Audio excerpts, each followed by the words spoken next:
Aujourd'hui, nouvelle vidéo New All MMA dans laquelle on va enfin faire cette tier list des GOAT de l'UFC que vous m'avez demandé je ne sais combien de fois. Il est vrai que c'est une tier list des GOAT de l'UFC, mais j'ai rajouté Fedor parce que je fais ce que je veux, c'est ma chaîne.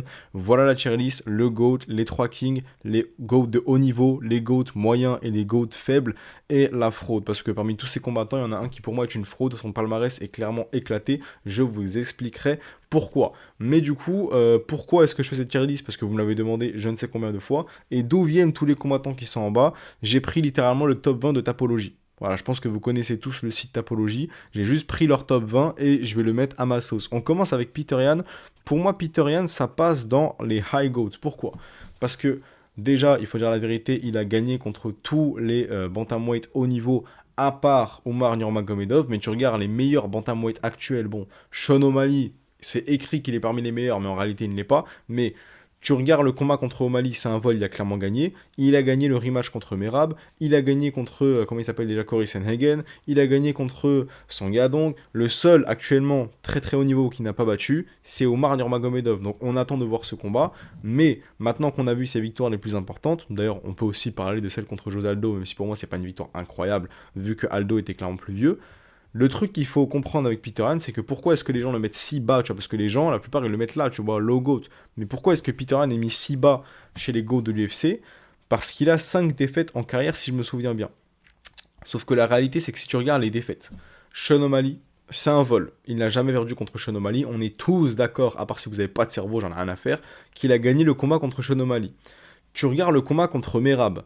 Il avait le bras pété, il ne pouvait absolument pas se défendre. Est-ce qu'on appelle ça une vraie défaite? En tout cas pour moi non. Tu regardes les deux combats contre Aljamain Sterling. Le premier, même s'il était en train de dominer Aljamain Sterling, soyons gentils, disons que c'est un no contest vu qu'il a mis un coup de genou dans le crâne de Sterling. Mais Sterling a juste fait l'acteur, il a commencé à se rouler par terre comme s'il venait de se prendre un coup de couteau. Et le rematch contre Sterling, la vérité c'est que je pense qu'on a tous vu ce combat, c'est clairement Peter Yan qui l'a gagné. Donc tu regardes ces 4 défaites à l'UFC récemment, il n'y en a pas une seule qui est une vraie défaite. À la limite, si pour toi le fait qu'il avait un bras cassé contre Merab, ça compte comme une vraie défaite, c'est ce que tu veux. Mais pour moi, en tout cas, ça ne compte pas comme une vraie défaite, hein, vu que le mec était blessé et qu'il aurait juste du pull-out. Et si tu regardes du coup sa seule vraie défaite, c'était à l'ancienne. Donc le mec a en réalité une seule défaite qui est pas contre un contender justement élite actuel qui serait meilleur que lui. Non, c'est juste une défaite parce qu'il était plus jeune et beaucoup moins expérimenté. Donc je pense qu'on peut clairement dire que c'est le go des bantamweight. Et je pense que quand je dis ça, vous savez que Merab il va pas aller très haut. Peut-être que c'est lui que je mettrai dans Fraud, on verra bien. Mais en tout cas, pour moi, c'est clairement le go des bantamweight. On passe à Pantoja. Pantoja, je vais mettre exactement au même endroit. Pourquoi? Parce que Pantoja, c'est pareil en fait. C'est pas par rapport aux défaites, mais lui aussi, il y a un truc qui fait que les gens le mettent très bas dans le top des GOAT. C'est le fait que Demetrius Johnson existe. Et un truc que les fans de MMA ont l'air de ne pas comprendre, c'est que à l'ancienne, tu faisais 2-3 combats à l'UFC, t'avais un title shot instantanément. Aujourd'hui, si tu veux un title shot, donc un combat pour le titre aujourd'hui, tu dois avoir 10-11 victoires d'affilée. Donc quand tu prends un mec comme Pantoja, pardon, qui a dû aligner je ne sais combien de victoires afin d'avoir son premier title shot, et que tu regardes de l'autre côté Demetrius Johnson, qui si je me souviens bien, a eu seulement 3 ou 4 combats avant d'avoir un combat pour le titre, tu ne peux pas nous regarder dans les yeux et dire, bah vu que Pantoja il a seulement 4-5 défenses de titre au total, et que Demetrius Johnson il en a 13, et bah c'est que Demetrius Johnson il est meilleur. Non. Parce que si Demetrius Johnson serait dans la même ère de l'UFC, il aurait le même nombre de défenses qu'un Pantoja, parce que lui aussi aurait eu un combat pour le titre très tard. Donc le nombre de défenses, on va mettre ça au clair, ne veut absolument rien dire. C'est pour ça que vous allez voir que John Jones, Anderson Silva et toute la clique là, ils vont pas aller très haut dans cette vidéo. Parce que le nombre de défenses ne veut absolument rien dire. À l'ancienne, tu faisais 1, 2, 3 combats à l'UFC, t'avais un combat pour le titre. Aujourd'hui, il faut en faire 10, 11, 12 combats pour avoir un combat pour le titre. Voilà. Donc voilà pourquoi est-ce que dans cette vidéo, vous allez voir beaucoup de combattants qui, pour vous, vu que vous avez baigné dans cet entourage de casual qui sont là, ouais, le plus important, c'est les défenses de titre. Voilà, c'est faux. C'est des connards, c'est des menteurs ceux qui disent ça. Donc vous allez voir que beaucoup de combattants qui, pour vous, sont très bas, vont être très hauts dans cette vidéo parce que moi, je m'attarde à la qualité des victoires et pas au nombre de victoires de title shot, je sais pas quoi, parce que tu as été champion depuis que t'es né. Bref, on passe à Kamaru Usman. Kamaru Usman, ça passe en low GOAT. Pourquoi? Parce que même s'il a très peu de défense de titre, bon, très peu, il en a 5, hein, ça va, c'est quand même bien, mais même s'il a peu de défense de titre comparé à beaucoup de GOAT de l'UFC, le truc c'est que tu regardes ses défenses, il y en a une seule qui est élite. Il a. Allez, on va compter le combat pour le titre. C'est vrai que le combat pour le titre, il faut également le compter. Il a battu Tyron Woodley. C'est une bonne victoire.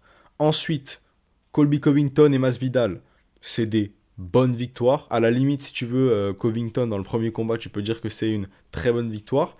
Gilbert Burns, pour moi, c'est sa seule victoire élite. Et ensuite, encore une fois, Masvidal et Colby Covington.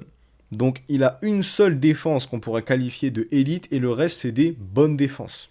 Enfin, et des bons combats parce que voilà, Tyron Woodley, c'était pas une défense. Donc, pour moi, à partir du moment où tu as une seule défense qu'on peut qualifier de vraiment élite, genre c'était le meilleur contender de la division, tu n'es pas un GO, tu vois. Alors c'est juste que tu es un très bon combattant de la division, c'est tout. Genre c'est juste que tu es un très très bon champion.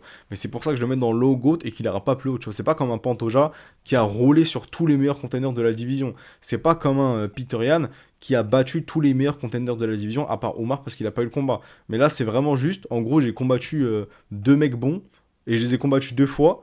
Et sinon, j'ai combattu une seule fois contre un contender élite. Bref, on passe à Charles Oliveira. Oliveira, je l'ai mis où déjà? Parce que j'ai ma tier list corrigée ici au cas où j'oublie. Oliveira, je l'ai mis dans les mid-GOAT. Pourquoi? Parce que Oliveira en soi, si tu veux prendre ses meilleures victoires, allez, on va compter Tony Ferguson pour être gentil, c'est une bonne victoire. Michael Chandler quasiment prime, c'est une très bonne victoire pour moi. Ensuite, Dustin Poirier, très bonne victoire. Enfin, élite victoire, hein, je suis un ouf. Dustin Poirier prime, élite victoire. Gaethje prime, élite victoire. Ensuite, bon, malheureusement, voilà, Makhachev, il est venu, il a gagné. Mais ensuite, après Makhachev, Dariush quasiment prime. Bonne victoire, pas très bonne, faut dire la vérité. Mateusz Gamrot, très bonne victoire. Max Holloway, très bonne victoire, mais pas élite. Mais si tu mets tout ça ensemble, ça lui fait quasiment 3-4 victoires élite. Donc pour moi, c'est clairement au-dessus du paramètre du palmarès de Kamaru Usman. Je sais qu'on va me prendre pour un fou, mais comme je vous l'ai dit, pour moi, tes victoires, c'est beaucoup plus important que le reste, hein. À partir du moment où tes victoires sont incroyables, pour moi, ça te fait monter très haut. Même si, voilà, au vu de son nombre de défaites, c'est pour ça que je ne l'ai pas mis genre dans High Goat, un truc comme ça. Mais pour moi, il est quand même au-dessus d'un Kamaru Usman. On passe à Adesanya. Pour moi, Adesanya, c'est comme Kamaru Usman, mais est-ce que je le mets au-dessus? Ouais, je vais quand même le mettre au-dessus, tu vois, parce que n'empêche, qu'est-ce qu'il a battu? Il a battu Paulo Costa, Romero, Cannonier, deux fois Whittaker. Ouais, ça reste quand même des bonnes victoires. Et Whittaker, je le mettrais quand même dans un peu élite. Mais pour moi, sa meilleure victoire, c'est vraiment le comeback contre Pereira. Tu vois, parce que s'il n'y aurait pas le comeback contre Pereira, crois-moi qu'il descendrait en dessous de Kamaru Usman. Mais vu qu'il y a eu la victoire contre Pereira et que après les deux, ils ont fait un peu cette 3-4 défaites d'affilée, tu vois, je pense qu'on peut les mettre quasiment au même niveau, mais je mettrais quand même Adesanya légèrement au-dessus. On passe à Demetrius Johnson, je vais le mettre juste en dessous de Pantoja. Oui, pour moi, Pantoja est plus le... Enfin, c'est pas plus, est le GOAT des flyweight et pas Demetrius Johnson, parce que comme je l'ai dit, Demetrius Johnson a eu un title shot extrêmement rapidement, et quand tu regardes ses victoires, il y a genre une ou deux victoires que tu peux qualifier de élite. Alors que Pantoja, lui, de son côté, a roulé sur tous les meilleurs contenders actuels des flyweight. Le seul, si je me souviens bien, contre qui il n'a pas gagné, c'est Joshua Havan, parce que le premier combat est un no contest, et Tatsuro Taira. Le reste, il aura roulé dessus. Et à la limite, si tu veux me parler de Lonnie Kavana, mais pour moi, Lonnie Kavana n'est pas un combattant de très très haut niveau chez les flyweight. Donc je pense qu'on peut clairement dire que Pantoja est meilleur que Demetrius Johnson, parce que même si les gens, je les vois arriver avec « Ouais, mais Demetrius Johnson, 13 défenses, je sais pas quoi », frérot, genre typiquement, si tu prends quelqu'un comme Islam Makhachev, tu vois, qui a eu genre 10 victoires avant d'avoir un title shot. Ça veut dire que le mec, il a attendu d'avoir 10 victoires et ensuite un title shot. Tu prends un mec comme Demetrius Johnson, qui a eu un title shot après genre 3-4 victoires. Allez, admettons que c'est au bout de 5 victoires pour être gentil. Les deux combattants, au bout de 10 combats à l'UFC, t'en as un qui a déjà 5 défenses de titre, et t'en as un qui a juste 10 victoires lambda. Et pour autant, ils ont combattu exactement le même niveau d'adversité. Et le pire, c'est que même pas à l'ancienne, c'était encore plus facile vu le niveau des mecs. Donc même si tu as 100 défenses de titre, ça ne compte absolument pas. C'est la qualité de tes victoires qui compte. J'en ai rien à faire que tes 300 défenses de titre si les mecs en face, c'est des randoms. Parce qu'aujourd'hui, les combats que tu fais, toi, pour rentrer dans le top 15, enfin, les combats que les combattants du coup font pour rentrer dans le top 15, à l'ancienne, à cette période de leur vie, les mecs avaient déjà leur premier title shot parce qu'avant c'était trop facile de monter. Donc non, le nombre de défenses de Demetrius Johnson et surtout encore pire, l'adversité inexistante contre qui il a combattu ne lui font pas monter au-dessus de Pantoja qui a roulé sur les meilleurs contenders actuels, à part comme je l'ai dit, Joshua Van et Taira. On passe à Alex Pereira. Est-ce que je le mets au-dessus ou en dessous d'Oliveira? Non, je vais quand même le mettre en dessous d'Oliveira, hein, j'en ai rien à faire, hein. Je peux comprendre que certains ils vont me dire ouais mais c'est double champion, quasiment triple champion. La vérité c'est que d'un côté, moi, ce qui me fait rire c'est le clip de Dana White qui dit s'il gagne contre Cyril Gane c'est le GOAT de l'UFC. Qu'est-ce que tu me baragouines? Qu'est-ce que tu me baragouines? Allez, on va dire un peu la vérité sur Pereira. C'est pas que j'aime pas Pereira, hein, c'est juste que j'aime bien dire les termes. Pereira, je deviens champion après avoir battu Sean Strickland et avoir battu Adesanya, pardon. Très bien, pas de souci. Rematch, je me fais fusiller par Adesanya. Ok. J'arrive en light heavyweight. Je perds contre Jan Blachowicz, mais on me donne la décision parce que j'ai le Dana White privilege à Sean O'Malley. Ok. Je combats contre Jiri Prohaska. Je gagne par early stoppage avec des coups de coude à l'arrière du crâne. Ok. Ensuite, je défends contre Jamal Hill. Ensuite, contre Khalil... Qu'est-ce que je raconte Jiri Prohaska. Ensuite, Khalil Roundtree Jr., et ensuite, je perds contre Ankalaev et je gagne contre Ankalaev et je perds contre Cyril Gane. Donc, il a perdu contre la plupart des adversaires élites contre qui il a combattu, mais il a quand même gagné contre Magomed Ankalaev, qui pour moi est la meilleure victoire de sa carrière. Il a également gagné contre Adesanya juste après Prime, et il a gagné contre Sean Strickland, qui sont pour moi ces trois victoires élites. Ankalaev, Strickland et Adesanya. Mais le reste, ouais, à la limite, Jiri Prohaska, c'est une très bonne victoire. Allez, on va dire élite pour être gentil, ça fait 4 élites comme Charles Oliveira. Le reste, je suis désolé, hein, combattre contre le numéro 8, Khalil Roundtree Jr., c'est pas une défense, ça, c'est juste un combat de contender normalement. Tu combats contre Jamal Hill, même si c'est un ancien champion, le mec est juste devenu champion en battant Glover Teixeira de 43 balais, encore heureux qu'il a gagné. Et le combat contre Jan Blachowicz, qu'il a clairement perdu, faut dire la vérité. Tu regardes chez les middleweight, ok, cool, première défense, il se fait fumer. Ça, c'est un double champion, ça, parce que pour moi, un vrai double champion, c'est quelqu'un qui a roulé sur sa division, donc qui a eu au moins 3-4 défenses, tu vois, qui a nettoyé au moins les elite contenders. Genre, admettons que là, t'es en lightweight, genre, admettons que Gaethje, bon, même s'il va jamais le faire, mais c'est un exemple. Si Gaethje, là, il a déjà battu Topuria. S'il bat Arman et Oliveira, pour moi, il a battu les 3 contenders vraiment élites. Il peut monter au-dessus. Tu vois, ça, pour moi, c'est un vrai double champion. T'as battu les 3 meilleurs contenders. Tu vois, t'as battu les 3 élites contenders. Tu montes dans la division d'au-dessus pour devenir un vrai double champion. Ça, c'est un double champion. Par exemple, Islam Makhachev, tu vois, qui avait déjà battu Arman auparavant, même si ça aurait été mieux que le rematch se fasse. Mais malheureusement, Arman s'est blessé. Il a dû combattre Moïcano. Mais il avait déjà battu Arman. Il a battu Oliveira. Et c'est qui l'autre contender? Je sais plus c'était qui. C'était quoi? C'était Max Holloway, je crois, ou Gaethje. Il a jamais battu les deux d'ailleurs, mais on sait très bien ce qui se serait passé. Voilà, faut dire la vérité, voilà, j'en ai rien à faire, mais même il a battu Volkanovski, qui est clairement meilleur que Gaethje ou encore Holloway. Donc, t'as battu les meilleurs contenders de la division, t'as fait 4 défenses, tu peux monter dans la division d'après. Lui, Pereira, première défense, je me fais soulever, je me barre. Ça, c'est un double champion, ça, pour vous. Vas-y, cool. On passe à Fedor. On va essayer d'aller un peu plus vite parce que sinon, la vidéo va durer 1 heure. Fedor, je vais le mettre juste au-dessus d'Oliveira. Pourquoi? Parce que le mec n'a jamais été à l'UFC, donc je peux pas le mettre au-dessus de Mid-Goat. Et même s'il a battu la plupart des meilleurs contenders de sa division lorsqu'il était à son prime, il a jamais combattu contre les combattants de l'UFC. Même si on est beaucoup à penser que s'il aurait été à l'UFC, il aurait roulé sur tout le monde, le truc, c'est qu'on ne peut pas se baser sur si nanani, si nanana. Il faut se baser sur qu'est-ce qui s'est passé réellement et est-ce que tu étais blessé ou pas. Fedor n'avait pas l'air d'être blessé en tout cas durant ses combats et de ce qu'on a pu voir il a gagné la plupart. Donc je pense que Fedor on peut clairement le mettre dans mid-goat et je pense qu'il ira clairement au-dessus de Oliveira et encore Pereira. Volkanovski c'est le premier qu'on va mettre dans les 3 kings. Pourquoi? Parce que je sais que certains vont pas être contents, ils vont me dire mais non le GOAT c'est José Aldo. GOAT des featherweight, c'est Volkanovski. Je sais que je vais voir beaucoup de commentaires encore une fois de gens qui vont se moquer, qui vont me dire ouais, featherweight, MDR les gars, je suis pas un anglais.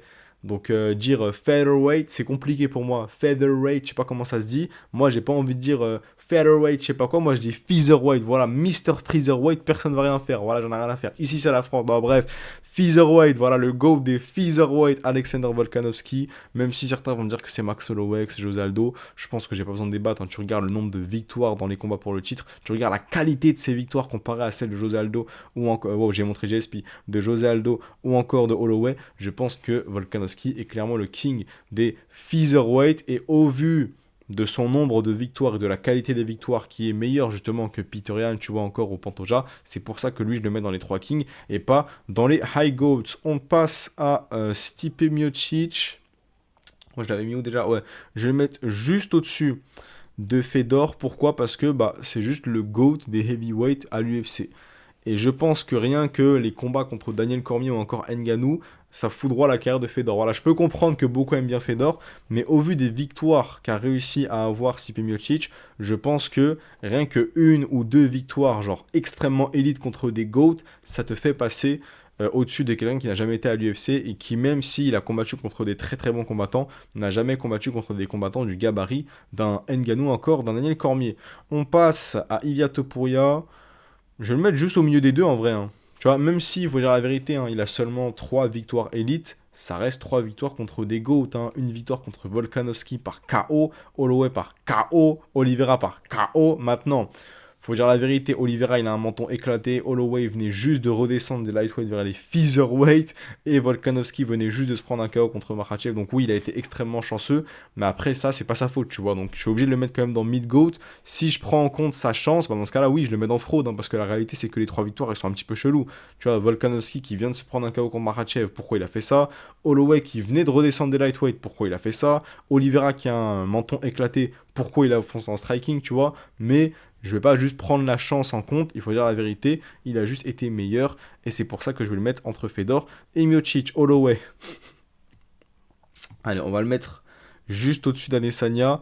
Le truc, c'est que Holloway, en fait, son palmarès, c'est un peu un Cory Sandhagen, tu vois. Il est très très bon dans sa division, mais à la seconde où tu le mets contre quelqu'un qui n'est pas très très bon, mais qui est niveau élite, pour moi, élite, c'est genre top niveau quasiment parfait, et bah il se fait fumer. Tu le mets contre Volkanovski, il se fait fumer 3 fois. Tu le mets contre Topuria, il se fait fumer. Tu le mets contre Oliveira, il se fait fumer. À la seconde où tu mets Holloway contre quelqu'un de niveau élite, il se fait fumer. Donc c'est un très bon combattant, mais c'est pas élite. Et quand tu regardes son palmarès, oui, il y a des bonnes défenses, mais c'est quoi sa meilleure victoire finalement, tu vois? Sa meilleure défense, c'est qui? C'est quoi? C'est Brian Ortega? C'est José Aldo? Enfin, je suis désolé, mais j'aime bien Holloway, hein, mais le problème, c'est que finalement, il a battu qui de élite? Tu vois, il a battu des très très très bons combattants, mais des combattants élites, il a battu qui? Tu vas me sortir Gaethje de l'UFC 300?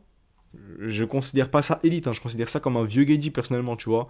Donc, je sais pas. Peut-être que certains vont me dire que Gaethje 35 ans c'est élite, je ne sais pas. Mais pour moi, Gaethje de 37 ans, lorsque c'est sa dernière chance, si Topuria l'aurait battu, c'est une victoire encore plus élite que le Gaethje 35. Parce que là, c'est sa dernière chance, il sait que c'est maintenant ou jamais. Tu vois, c'est comme par exemple Dustin Poirier de 37 ans contre Makhachev, combat de la dernière chance où il se donne à 100%.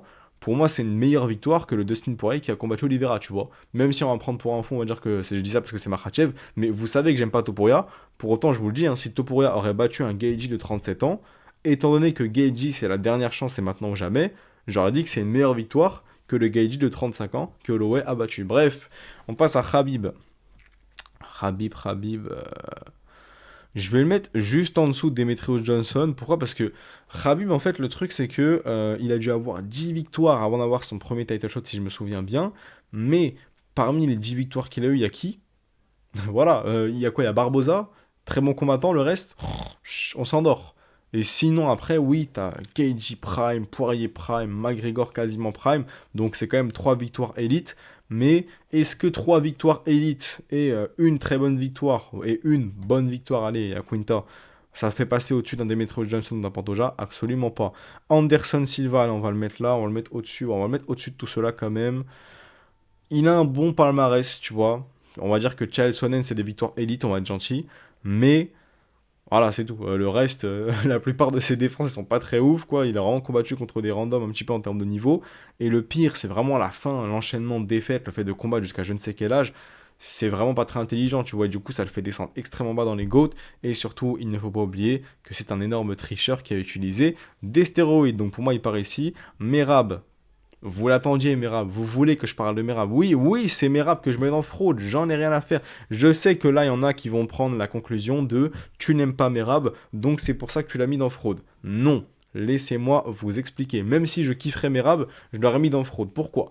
Parce que les meilleures victoires de Merab, je pense qu'on est tous d'accord que c'est José Aldo, Henri Cejudo, Peter Yan, Sean O'Malley 2 fois, Cory Sandhagen, Oumar. Voilà, il y a qui d'autre? C'est tout, je crois. Attends, il y a qui d'autre à Peter Yan? Ouais, bref, on va dire que c'est cela. Le combat contre Omar. Omar avait la main pétée. On peut pas compter ça comme une victoire à 100%. Les deux combats contre Sean O'Malley n'a jamais été un top contender, hein, il a volé Peter Yan et Song Yadong, il a jamais été très chaud. Pour moi, c'est pas des victoires de ouf. Henri Cejudo, 37, 36, 30, 36 ans à ce moment-là, plus du tout à son prime, c'est pas une victoire de ouf. La victoire contre José Aldo n'était plus du tout à son prime non plus, c'est pas une victoire de ouf. La victoire contre Peter Yan avait le bras pété, c'est pas une victoire de ouf. Sa seule vraie victoire élite, c'est Cory Sandhagen. Et le reste, il n'y a rien de waouh incroyable. Oui, quand tu regardes le palmarès, tu le vois, tu fais waouh incroyable. Mais il y a une grosse différence entre regarder le palmarès et regarder le combat et connaître l'histoire du combat. Quand tu regardes le combat contre Omar, par exemple, c'est un combat 50-50, tu peux le donner à Omar comme à Merab. Mais quand tu apprends après que Omar avait la main pétée pendant tout le combat, c'est là que tu te dis, en fait, il a démarré du coup, vu qu'il avait 50-50 et que lui, il avait la main pétée, tu vois. Tu regardes le combat contre Peter Yan. Peter Yan qui se fait absolument soulever de A à Z, tu dis Peter Yan, il est pourri. Tu regardes le rematch, tu vois Peter Yan qui démarre Merab de A à Z, tu dis c'est quoi ce délire? Et quand t'apprends que Peter Yan avait le bras cassé lors du premier combat, ah, tu regardes le combat contre Cory Sandhagen, pas aussi vraie victoire. Tu regardes les combats contre O'Malley, wesh O'Malley il est nul. Oui, il a volé Peter Yan, il a volé des Song Yadong, bref, il faut connaître l'histoire des combattants, il faut connaître s'ils étaient blessés ou pas pour pouvoir donner une analyse complète. Et pour moi, Merab, au vu de ses victoires, qui, il faut dire la vérité, pour la plupart finalement sont frauduleuses, hein, genre même José Aldo et Henri Cejudo de 36-37 ans, ça c'est des victoires high level, go des bantamweight comme les gens le dire. Non, sa seule victoire élite très haut niveau, c'est Cory Sandhagen. Le reste, c'est des bonnes victoires, voire ok, vu que du coup les combattants étaient blessés. Mais ces vraies victoires élites, c'est Peter Yan et Omar, mais les deux étaient blessés et le démarrent dans un rematch. Donc pour moi, ça ne compte pas comme des victoires de ouf. Peut-être que les gens vont dire que je dis ça parce que j'aime pas Merab, mais je pense qu'après avoir expliqué tout ça, vous comprenez mieux. Daniel Cormier, ça passe instantanément dans les 3 kings. Pourquoi? Parce que le truc, c'est que si tu regardes réellement son palmarès, il a gagné contre énormément d'adversaires élites dans la division des light heavyweight et même des heavyweight. Mais, pardon, j'ai roté, voilà, j'ai roté, faut dire la vérité. Mais surtout, regarde ses défaites. Stipe Miocic, 2 fois, dont le deuxième combat où il s'est pris un hypox, ça aurait dû être stoppé comme Cyril Gane contre Aspinall, qui ne compte pas pour moi en réalité. Ça fait une défaite contre Miocic, 2 défaites contre John Jones. Une fois, ça a été classé no contest parce que John Jones était dopé. Et l'autre fois, un combat extrêmement serré où John Jones était également sûrement dopé. Donc il a seulement 2 défaites contre le GO des light heavyweight John Jones, qui était très probablement dopé et qui a 8 ans de moins, et contre le GO des heavyweight, et il a fait ce combat à 39-40 ans. Donc ce mec-là, vous allez me dire que vous ne le mettez même pas dans votre top 5, Daniel Cormier. Alors que le mec a combattu contre je ne sais combien de combattants élites en light heavyweight. Hein, j'avoue que j'ai la flemme de sortir tous les noms, j'ai pas que ça à faire. Parce que sinon, imagine tous les noms que je vais sortir pour Aldo, pour GSP, pour Jones ou pour Makhachev. Encore Makhachev, je vais être gentil, je vais le faire, je pense, parce que c'est quand même assez récent. Mais je pense que Daniel Cormier peut très clairement monter dans les 3 kings sans aucun souci. Et ceux qui sont pas d'accord, je m'en fous. Oui, il est au-dessus de Khabib, oui, il est au-dessus de Peter Yan, de Pantoja, de Demetrius Johnson. On passe à José Aldo. Ouais, on va le mettre ici, hein, c'est bien ce que je me disais. José Aldo, le problème c'est que c'est énormément de no-name, hein, tu regardes ses combats pour le titre. Allez, cite-moi une seule victoire élite de José Aldo dans les combats pour le titre, c'est parti. Je suis d'accord, il n'y en a pas, hein. Peut-être certains vont me dire Frankie Edgar, je sais pas quoi. Allez, à la limite, je lui donne une victoire élite pour José Aldo lors de ses combats pour le titre. Mais c'est tout, tu vois. Genre, le reste, c'est que des combattants où on se dit, ouais, c'est un nom ok, c'est un bon combat. Mais rien que le palmarès de Max Holloway en featherweight. Non, bon, c'est bon, j'arrête de vous faire chier. Mais rien que le palmarès de Max Holloway en featherweight, Mr. Freezerweight, est pour moi meilleur que celui de Aldo. Oui, Aldo, il a plus ce côté légendaire. Mais au bout d'un moment, le côté légendaire, je m'en branle. C'est pas un Pokémon, Aldo. Moi, je regarde le palmarès, je m'en branle du reste. Et surtout, toutes les défaites qu'il a enchaînées après, vu qu'il est resté beaucoup trop longtemps dans le sport, il a perdu contre Ayman Zahabi, frérot.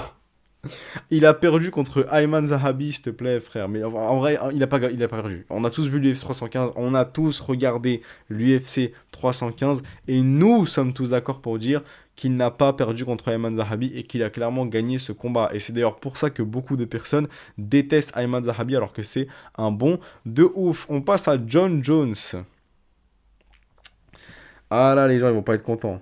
Là, vous allez pas être contents. John Jones, je le mets seulement ici. Oui, John Jones, je le mets en dessous de Peter Yan. Et allez, tu sais quoi? Voilà, on va être limite. C'est limite. Tu sais quoi? J'en ai rien à faire. Voilà.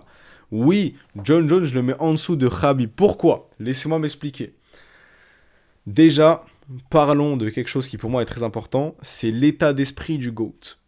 À partir du moment où tu vois des combattants comme Islam, Georges Saint-Pierre, Volkanovski, Daniel Cormier, Peter Yan, Pantoja, Demetrius Johnson, Khabib, bon j'ai la flemme de faire quasiment tous les autres mais t'as compris, qui eux, si tu changes leur adversaire au dernier moment, en ont absolument rien à cirer, et que t'as un mec comme John Jones, quand au dernier moment ça lui dit en fait tu vas combattre Chael Sonnen, on change ton adversaire, et qui pull out, tel, j'ai pas envie de dire de gros, mais tel, je sais pas quoi dire, allez, tel, tel un fuyard, voilà. Pour moi, ce n'est pas l'état d'esprit du GOAT. Et rien que pour ça, il perd 5 places, j'en ai rien à faire. Mais surtout, regarde le nombre de victoires qu'il a dû avoir pour avoir son nombre de défenses de titre. Parce qu'il aime bien jouer avec le fait. Genre, typiquement, ce qui m'a fait rire, c'est quand tout le monde a vu la victoire de Islam contre Gary, tout le monde a dit, ouais, Islam est le GOAT. Et t'as John Jones qui tweet en mode les gars, de qui vous parlez là? Vous avez oublié que j'ai 16 victoires. Cette voix elle me termine, mais il a commencé à faire les gars, vous avez oublié que j'ai 16 victoires de titre ou je sais pas quoi là? John Jones, est-ce que tu as oublié que Makhachev a dû faire 10 combats avant d'avoir son premier title shot et que toi de ton côté, tu en as fait seulement 5-6? Donc si t'as eu. Allez, on va être gentil, on va dire qu'il en avait 6 parce que je crois que c'est 6. Si tu as fait 6 combats avant d'avoir un titre, avant d'avoir un combat pour le titre, ça veut dire que pendant que Islam lui fait 10 combats et a 0 défense de titre, mais a eu une adversité similaire que toi au bout de 6 combats, le 7ème est un combat pour le titre, et les 3 autres combats sont après des défenses. Ce qui veut dire qu'en 10 combats, toi, t'es devenu champion avec 3 défenses de titre parce que t'étais dans l'ancienne ère de l'UFC qui était beaucoup plus facile. Lui, Islam, de son côté, en 10 combats, il a juste combattu des contenders pour monter dans la division. Donc c'est normal que tu aies plus de défense de titre parce qu'à l'ancienne, on te donnait le titre au bout de 3-4 combats. C'est logique. Donc non, l'argument des défenses de titre pour dire que John Jones est le GOAT ne marche absolument pas. Maintenant, comparons la qualité des adversaires. Est-ce que j'ai besoin de parler? Oui, Daniel Cormier 2 fois, c'est impressionnant. Oui, Gustafsson, c'est impressionnant. Oui, Reyes à son prime, c'est impressionnant. À part ça, il y a qui? Voilà, à part ça, il y a qui? À part ça, c'est qui? Qui? Tu vois? Non, parce qu'il faut dire la vérité. Quasiment, le reste, hein, c'est quasiment que des anciens heavyweights de plus de 35 ans qui n'avaient rien à faire dans un combat contre John Jones. Quand tu vois que John Jones, en plus, a fait énormément de split décisions, énormément de décisions très serrées, il est parti à la décision avec Anthony Smith. Est-ce que vous avez bien compris ce que je viens de dire, hein? Il est parti à la décision avec Anthony Smith. Ce mec, c'est votre GOAT, mais c'est pas fini.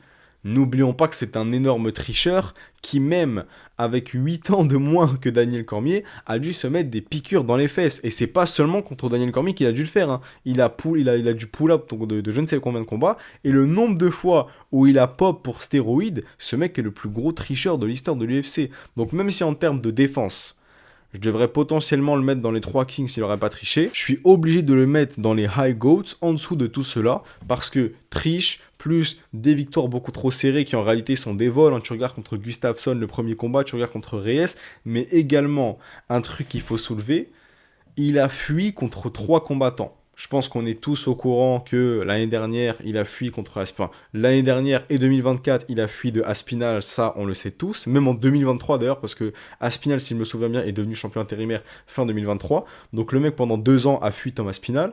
Ensuite, quand il voulait monter en light heavyweight, qui dit les gars, j'arrive en light heavyweight, je vais monter du poids. Mais que Ngannou a eu un title shot avant lui. Pourquoi est-ce que pendant 3 ans, il a fait l'aveugle comme si Ngannou n'existait pas? Donc il a fui Aspinal et Ngannou, mais également le 3e combattant qu'il a fui, et beaucoup de gens ont l'air d'avoir oublié ça, qui, juste avant que John Jones fuit la division des light heavyweight pour monter en heavyweight, mais bon, vu qu'il y avait Ngannou, il a fui en dormant dans sa chambre, qui était en train de terrasser tout le monde et était le prochain à combattre pour John Jones. Jan Blachowicz Prime. Jan Blachowicz Prime était celui qui allait très probablement battre John Jones. Et bizarrement, quand il l'a vu arriver en train de rouler sur tout le monde dans la division, il a abandonné. Il a fui, on sait pas pourquoi. Donc voilà pourquoi est-ce que Jones n'ira pas aussi haut que les gens le pensent. Parce que oui, en plus, le nombre de défenses de titre ne va absolument rien dire comparé à la qualité. Et pour finir, voilà. Merde, excusez-moi. Il est où? Voilà, il est là. Tac. Voilà, petite feinte. Voilà, hop. On va le mettre. Est-ce qu'on le met devant? On va le mettre devant quand même. Allez, quoi que je sais pas en vrai. On va le mettre juste devant, voilà, bref, voilà pour moi qui est le GOAT et qui est l'autre troisième King, on va le mettre comme ça. Georges Saint-Pierre, pourquoi est-ce qu'il est parmi les Kings? Tout simplement parce que bon, bah double champion, tu regardes le palmarès, il a battu énormément d'adversaires élites, je pense qu'il n'y a pas de débat, on kiffe tous Georges Saint-Pierre, et lui, il a réellement l'esprit du GOAT, hein. Le pire c'est qu'il voulait combattre contre Khabib, frère. Imaginez si on a eu Georges Saint-Pierre contre Khabib, ou encore Georges Saint-Pierre contre Kamaru Usman, il aurait pu tellement solidifier son palmarès encore plus, mais malheureusement il est parti un peu trop tôt parce que je crois qu'il avait des problèmes perso. Il est revenu combattre contre Michael Bisping et c'est à ce moment-là qu'il ensuite a pris sa retraite. Bon, il est vrai que pour devenir double champion, combattre contre Michael Bisping, c'est pas non plus incroyable, mais surtout de façon, le fait que ces deux défaites, il les a toutes les deux vengées, ça le fait monter encore plus. Tu vois, la différence, c'est que Daniel Cormier, il est devenu double champion. Bon, après, il est devenu double champion très rapidement, hein. Tu vois, il n'a pas eu à faire autant de défense que Georges Saint-Pierre, mais surtout, quand il est devenu double champion, il a défendu sa ceinture. C'est ça qui manque à Georges Saint-Pierre. Mais au vu de son nombre de victoires élites, pour moi, je le mets juste devant Daniel Cormier et Volkanovski. Mais qui est le GOAT qui, lui, est monté dans la division d'au-dessus, avait déjà des victoires élites, et qui, en plus, a défendu contre le meilleur contender, pour moi en réalité le deuxième meilleur contender de sa division, c'est bien évidemment Islam Makhachev. Oui, je dois être honnête, pour moi Michael Morales est clairement le pire test pour Islam. Je pense que Michael Morales est le plus compliqué pour lui, mais Ian Gary reste quand même un très très bon combattant, et il a quand même gagné contre Ian Gary. Bon, est-ce que je vous refais le palmarès de Islam? Arman Saroukian, Dustin Poirier, 2 fois Volkanovski, Renato Moicano, Jack Della Maddalena, Ian Gary, Dan Hooker, Bobby Green, bref, est-ce que tu veux que je fasse tout le palmarès? J'ai la flemme. Mais pour moi, il a l'un des meilleurs palmarès de l'histoire de l'UFC, mais surtout la manière dont il bat ses adversaires, quasiment que des dominances, tu vois, de la domination, pardon, comme Khabib. Et surtout, il a clairement l'esprit du GOAT comme les autres. Double champion, vrai double champion cette fois, hein, comme Daniel Cormier, tu vois, comme Georges Saint-Pierre, pas comme Alex Pereira qui juste, vas-y, bah tu sais quoi, tu viens de te faire fumer, monte dans la division dessus, t'inquiète. Non, vrai double champion qui en plus a défendu et qui en plus est encore à l'UFC en train de combattre. Il va sûrement combattre contre Carlos Prates, soit à la fin de l'année, soit l'année prochaine. Et moi, le combat que je veux voir, c'est vraiment contre Morales. Pour moi, Morales, ça va être le combat le plus dur de la carrière d'Islam. J'attends de voir ça, on verra bien. Bref, à demain.